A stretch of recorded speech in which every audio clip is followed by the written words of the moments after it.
So we now come to our next speaker, who is Margaret Moseley.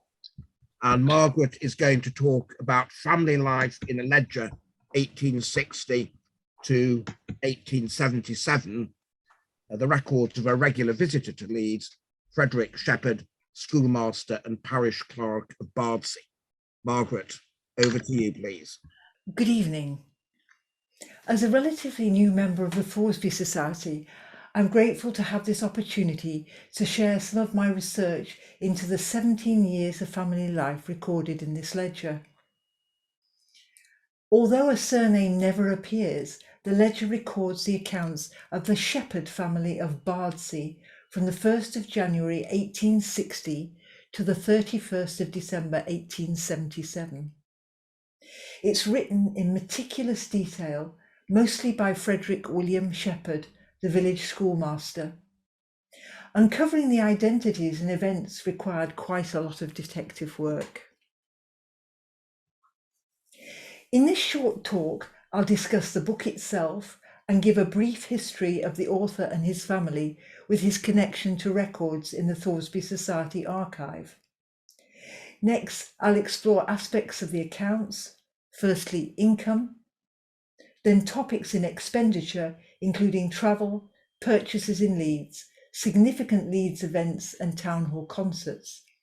In my summary, I will look at its value for local and social historians. This fine embossed cover of the volume shows it was for the use of a workhouse master, not for someone's personal accounts. It's likely Frederick acquired it from the treasurer of the Leeds Board of Overseers, Christopher Heaps, for whom he carried out regular clerical work. The ledger may have come from leftover stock after the Poor Law Commission was abolished in the 1840s.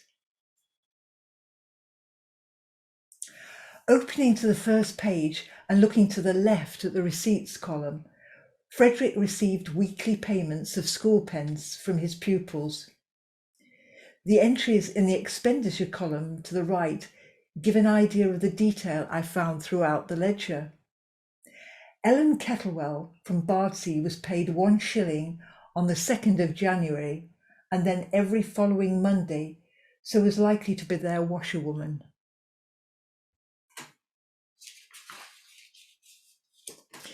This map shows the heart of Bardsey village in the mid-19th century. The cottage pictured on the left had been occupied by successive schoolmasters since the school was founded in 1726. In 1860, this was the home of Frederick Sheppard, Ellen his wife, and 3 young children. In the top right corner, just a few strides from the cottage, is Bardsey Parochial School for boys and girls, where he taught. Now looking at his background, at the age of 20, Frederick started his teaching career as schoolmaster to the boys at Bradford-on-Avon Workhouse, which was near to his native town of Trowbridge in Wiltshire. Here, apart from teaching a basic Christian education, he was expected to train boys in practical skills to help future employment. The aim was to break the cycle of poverty that had sent their families to the workhouse. He married Ellen in 1856. She was also an experienced teacher. Together, they were appointed schoolmaster and schoolmistress to the Dover Union Workhouse.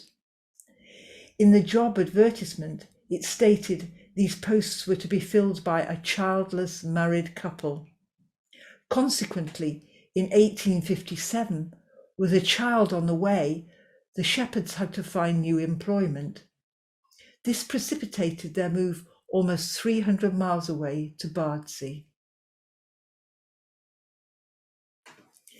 Kelly's Directory of 1881 gives interesting information about the small farming community of Bardsey.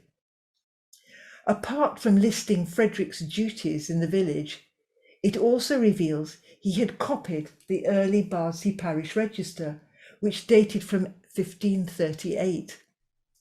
This copy is now in the Thoresby Society archives, along with a further volume where he recorded the monumental inscriptions in Bardsey Church and churchyard.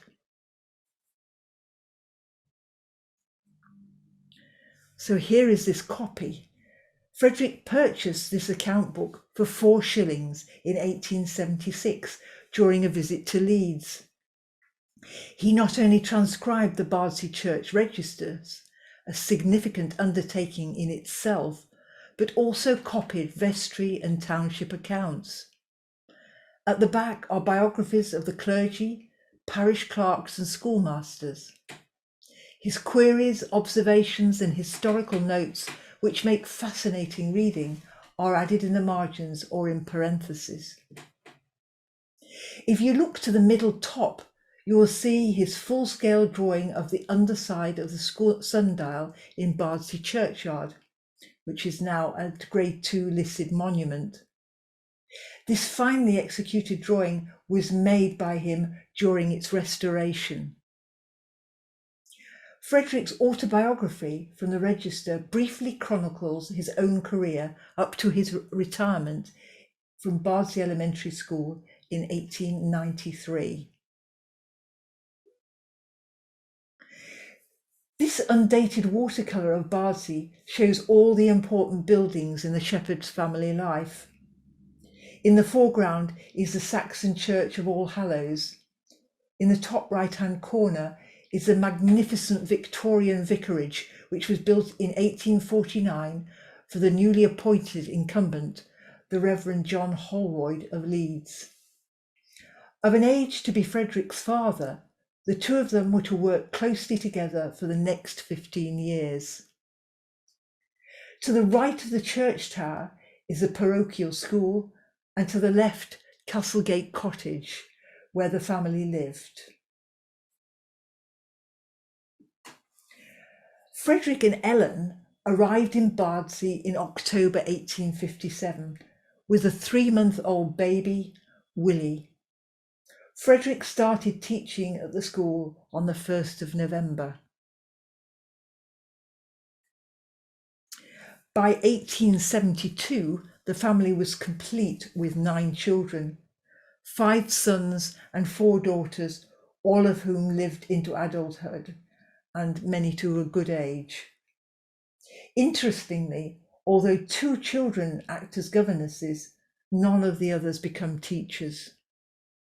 Their 4th child was christened Lucy Holroyd, after the youngest of the vicar's daughters. Throughout the ledger, family nicknames are used. His wife in the early years is Lou, sometimes Ellen, and finally Ma.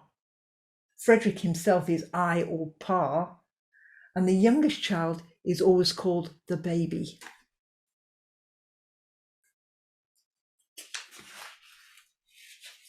Now, looking at his income in Bardsey, Frederick's main income came from his school teaching. In 1860, this was £60 per annum, rising to around £80 in 1877. This was supplemented by other church and township work.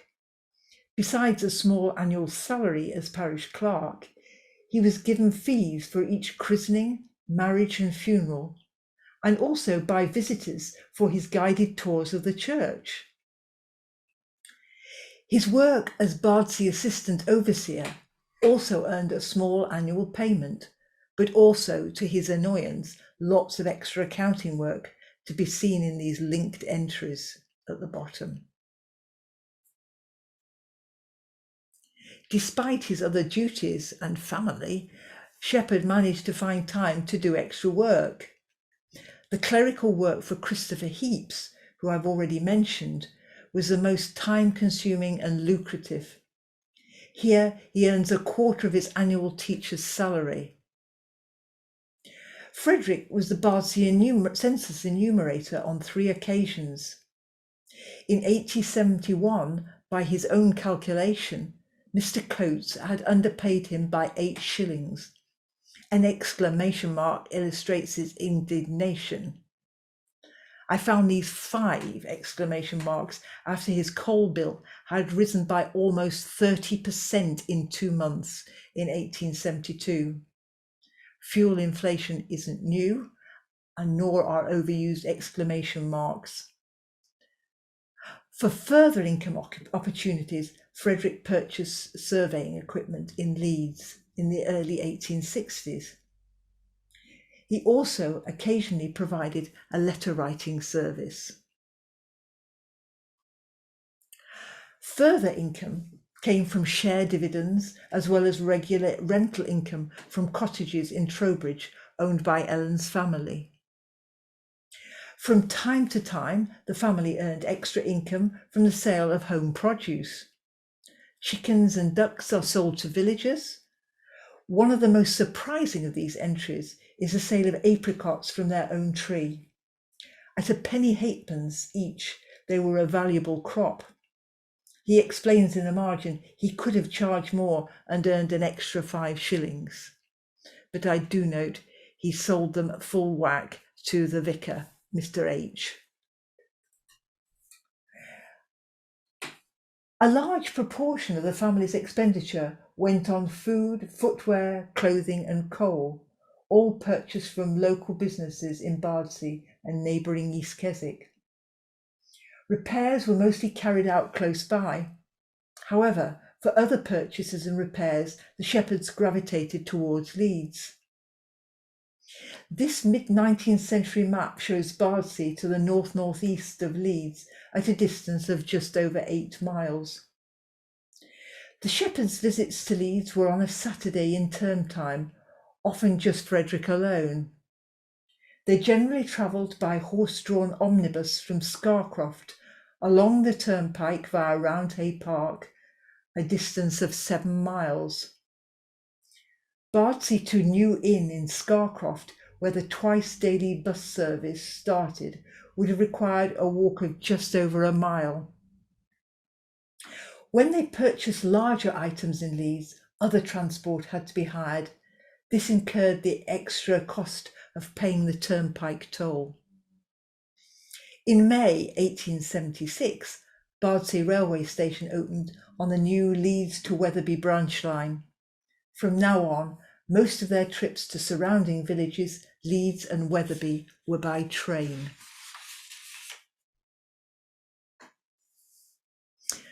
The Sheppard family's mobility was only possible through the extensive rail network that had developed across the country. It enabled their move to Dover, then to Bardsey, and facilitated trips to visit family in Wiltshire. In 1860, their first rail journey took them to family in Trowbridge for a month's visit. They were accompanied by Ellen's younger sister, Mary, who was acting as their unpaid housekeeper. In preparation for the holiday, Frederick bought a copy of Bradshaw's Railway Guide for threepence in Leeds. 3 tickets from Leeds to Bristol were booked through Cook's Excursions. These excursion trains were very popular. However, the extra carriages needed made them slow. It must be assumed the Sheppards' 3 infants travelled with them free of charge. I wonder if the baby's perambulator joined the rest of the luggage needed for a month. Frith's action-packed and probably romanticised painting of passengers departing from St Pancras gives us an idea of the difficulties of rail travel with young children and luggage. It's difficult enough now. The trip to Trowbridge from Leeds required the extra expense of an overnight stay in Bristol, costing 7 shillings. For Frederick, this was dear. The total cost of this holiday was more than a sixth of Frederick's annual teacher's salary. Further rail trips were organised, mostly during the summer school holidays. In 1862, the family spent a week's holiday in Scarborough, with a donkey ride, a boat trip to Whitby, amongst other events. This particular seaside holiday must have been a highlight for the children.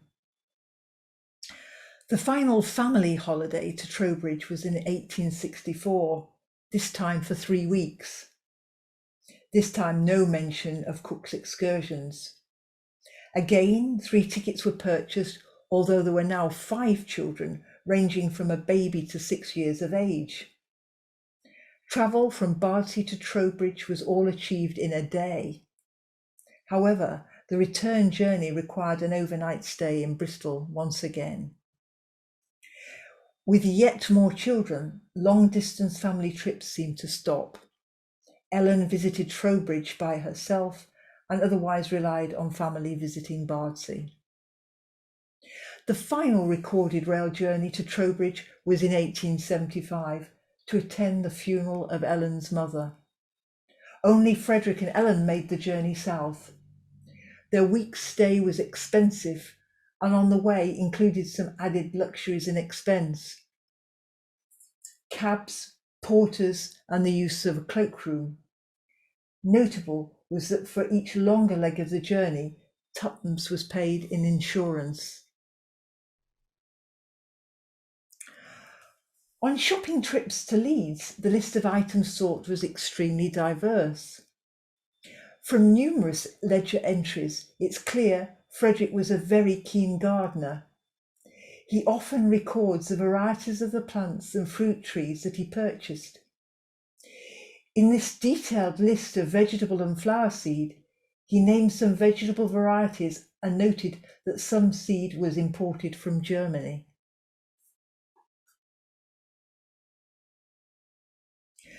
Most of the shopping lists include predictable items: school essentials, clothing, hats, fabric, boots, fish, oranges, medicine, and much more. Occasionally something unusual cropped up. For instance, a sewing machine costing £10, a sixth of his teacher's annual salary. One of the most perplexing items, dated September 1871, is a galvanic battery with sulfuric acid and bottles. It seems to be a rental rather than a purchase for the use of their 12-year-old daughter, Annie. At the time, there are regular advertisements in the Leeds papers for electrical treatments to be used for an array of disorders. For some time, Annie had joined her mother on regular trips to Leeds. In November of the previous year, they bought flesh gloves for Annie's leg. 5 months later, Annie and her mother attended Leeds Infirmary. Maybe someone from the Thoresby Society may be able to shed some light on the possible condition being treated. Frederick rarely names the firms he uses. However, he mentions a few, including lawyers Sykes and Carr and E.J. Arnold's for school books.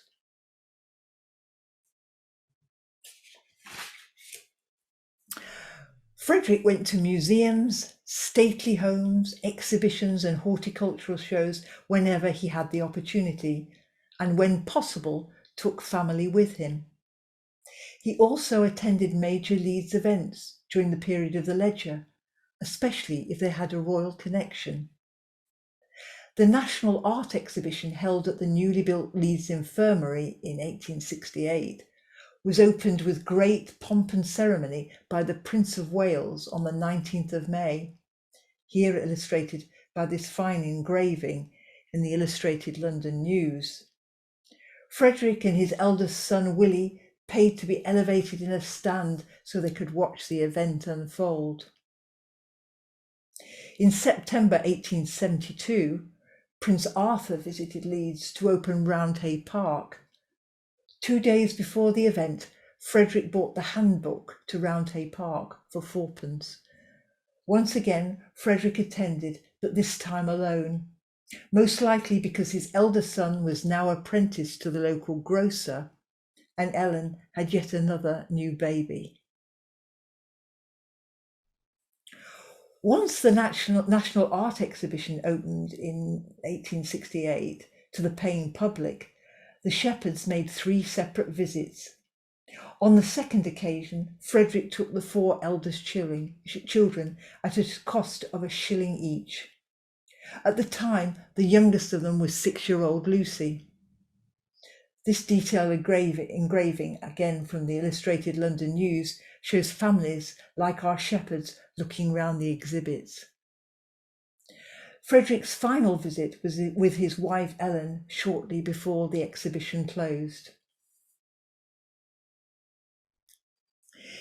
It's clear from various entries there was a piano in the cottage and at least one violin. From October 1875, once the family had more disposable income, regular music lessons were being given by the local church organist to 2 of the daughters. They attended concerts locally, but it wasn't until 1877 that a full orchestral concert in Leeds was experienced. In January, Frederick bought just 1 ticket to hear Mendelssohn's Elijah at the Victoria Hall. This concert was in a series organised by Archibald Ramsden. Charles Halley with his Manchester Orchestra were joined by the Yorkshire Festival Chorus. The packed concert had a very favourable review from the Leeds Mercury. The reviewer mentioned the rain on that night. Frederick notes in parentheses that he walked the 8.5 miles home. He must have been soaked. In the following December, Archibald Ramsden organised a performance of Handel's Messiah. This time, Frederick took his wife, paying for the most expensive seats in the house. Another bracketed note tells us they were hearing the Messiah for the very first time. In conclusion, this ledger is much more than a financial record of a middle-class family in the mid-Victorian period. At times, it acts as a diary, as these 2 entries exemplify. In 1875, a telegram arrived informing them of the death of Ellen's mother. The speed of the notification was so impressive, Frederick records every detail from the time of death to receipt of the telegram. The penciled note below from March 1876, some 2 months before the opening of the Leeds to Wetherby branch line, excitedly says, "Engine brought on Monday, put on metals on Tuesday. I with others had a ride on it, on its first journey." Not in Frederick's hand, this entry was probably by one of his sons fulfilling his dream. To summarise, this ledger reveals much more than just facts and figures. It provides interesting sources for studies in education, religion, child development and care, health, horticulture, transport, culture, life in a rural village, and also trade in Leeds. Characters emerge. Frederick is a man of contradictions, distributing temperance newspapers to his pupils whilst drinking spirits and beer at home. On the other hand, he's proud of his children's progress, generous to them and his wife, and shows dedication to his pupils. His passion for recording his family life and local history has left a rich legacy.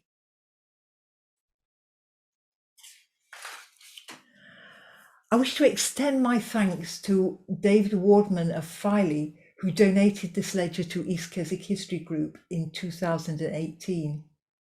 Also to Elizabeth Ottey at Bardsey Parish Office and the Thoresby Society. In particular, Anne Alexander, who transcribed William Hodgson's book for the Society in 2020. This has provided a wealth of additional information. Thanks to Professor Graham Gooday for his thoughts on the galvanic battery. Finally, thanks to West Yorkshire Archives at Morley, Leeds Central Library, and the Leeds Library for further research resources. Thank you. Thank you very much, Margaret. That was a really wonderful talk, and it's amazing how good a picture you managed to extract from the ledger of their life in Bardsey. and it shows the importance of keeping and preserving documents of that kind. Mm. And I wonder how people are going to view our time when everything is done electronically. Absolutely. Another Yes. subject. If there are any questions, please type them into chat now. While people are doing that, can I just ask, did the Sheppards live out their lives in Bardsey, or did they move on somewhere? No. Well, his wife died in Bardsey whilst he was still teaching. When he retires, he moves into Leeds with one of his sons, but then he goes down to Trowbridge, back to his hometown, and lives with his daughters. And on his death in 1950, he returns to Bardsey, probably on the train, to be buried with his wife. Right, thank you. So Jane asks, are there any photographs of Frederick and his family? Sadly, I've only found some on Ancestry of one of his daughters, who is the only one who married, and she looks as if she's on the beach in Scarborough with a child having a donkey ride, and probably happy memories of their own family. Otherwise, I'd love to see a photo of him. So people are typing in there, thanks. So I guess if only one of his children married, there aren't lots of descendants to trace. Well, I think all his sons did. So the 5 sons did, but there was only one of the daughters. Thank you very much indeed, Margaret, for that really excellent talk. Thank you. Thank you. We'll now have a short break of 5 minutes for refreshments, and we'll return. Oh, somebody's asked a question which I haven't been able to see. I went to school in. Somebody was saying they went to school in Bardsey. Yes. The old school is the Callister Hall. Yes, and it's still there with some small extensions and used as a church hall. Right. Thank you very much, Margaret.